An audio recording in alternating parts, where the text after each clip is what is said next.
মানুষই শুধু জানতেন যে তিনি পৃথিবীতে কতদিন বাঁচবেন, সেটা হচ্ছে সাইয়েদনা আদম আলাইহিস সালাম। ওনাকে বলে দেয়া হয়েছিল উমরুকা আলফু সানা, তুমি পৃথিবীতে বাঁচবে 1000 বছর। কয় বছর? সাইয়েদনা আদমের সামনে অনেকগুলো রূহ রাখা হলো। সাইয়েদনা আদম বললেন, এরা কারা? আল্লাহ বললেন, এরা হচ্ছে নাসালুক, তোমার বংশধর, পৃথিবীতে তোমার পর এরা পৃথিবীতে আসবে। সাইয়েদনা আদম বললেন, আল্লাহ ওই যে একটা রূহ দেখা যায়, এটার নাম কি?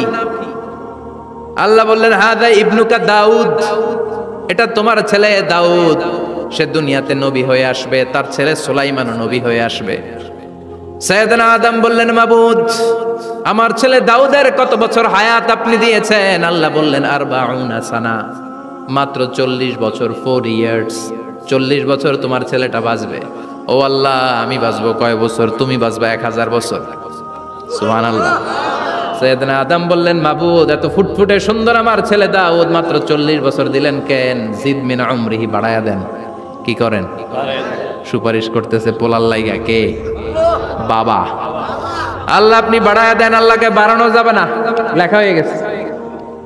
রুফিআতিল আকলাম ওয়া জাফফাতিস সুহুফ, কলম তুলে নেওয়া হয়েছে আর কালি শুকায় গেছে, আর কিছু করা যাবে? সাইয়েদনা আদম বললেন, মাবুদ, আমার 1000 বছর কেন দিলেন? আমার এই সুন্দর ফুটফুটে ছেলেটারে মাত্র শুধুমাত্র 40 বছর কেন দিলেন? ও মাবুদ, আমার 1000 বছরের দরকার নাই, আমার 1000 বছর থেকে 60 বছর আমি আমার ছেলেরে দিয়ে দিলাম। দাউদ আলাইহিস সালাম বাঁচবে 40 বছর, তো বাপ আদম যদি আরো 60 দেয়, 40 আর 60 মিলে কত হয়? 100। ভালো হিসাব বোঝে, 100। আর আদম আলাইহিস সালাম পেয়েছিলেন 1000 বছর, 60 কমে গেলে রইল কত? 940 বছর পৃথিবীতে থাকার পরে মালাকুল মাউত চলে এসেছে। কারণ এটা on time, the death will come on time, it never late, কখনো দেরি হয় না।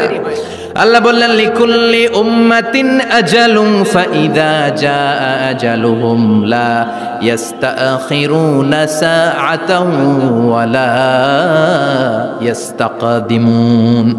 মৃত্যুর একটা নির্ধারিত সময় আমি বেঁধে দিয়েছি, অন টাইম, অন টাইমেই চলে আসে, 1 সেকেন্ড আগেও আসবে না, 1 সেকেন্ড পরেও আসবে না। 940 বছর বয়সে মালাকুল মাউত এসে হাজির, এসে বলল, জিইতু আন আকবাদা রূহাক, রূহ কবজ করতে আসছি। আদম আলাইহিস সালাম বললেন, রূহ কবজ করতে আসছো মানে? আমি বাঁচবো তো 1000 বছর। কয় বছর? মালাকুল মাউত বললেন, না না, ওই যে আগের কথা স্মরণ করেন, আপনি 60 বছর দিয়া দিছিলেন। কয় না, আমি দেই নাই, আমি আরো বাঁচুম, আরো 60 বছর পাওনা আছি, আমি দেই নাই। মালাকুল মাউত বললেন, আপনি দিয়েছেন? আদম বলে, দেই নাই। মালাকুল মাউত বলে, আল্লাহ ঘটনা দেখেন, দিয়া কয় দেই নাই। আল্লাহ কয়, থাক, কথা কইস না, আয়া পড়। সুবহানাল্লাহ পড়েন। নাসিয়া আদম ফানাসিয়া বানু, ভুলে গেছেন উনি। আমরা ভুলে যাই, আমরা খেয়ে বলছি খাই নাই, নিছিলাম পকেটে, কয় নেই নাই।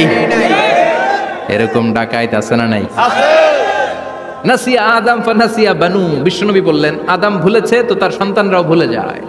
জাহাদা আদম ফা জাহাদা যুররিয়াতু, আদম অস্বীকার করেছে, তার সন্তানরাও অস্বীকার করে। সেদিন থেকে আল কিতাবা ওয়া শুহুদ, মানে লিখে রাখার সিস্টেম আর সাক্ষীর সিস্টেম চালু হয়েছে। সুবহানাল্লাহ পড়েন। সুবহানাল্লাহ। 940 বছর বয়সে মালাকুল মাউত এসে আদম আলাইহিস সালামের রূহ নিতে পারে নাই। উনি 1000 বছর যখন হয়েছে তখন এসে সাইয়েদনা আদম আলাইহিস সালামের রূহ কবজ করেছে। যেই দিন পৃথিবীর প্রথম মানব, প্রথম নবীর রূহ মালাকুল মাউত দুনিয়ায় এসে কবজ করেছে, ওই দিনটাও ছিল জুমাবার।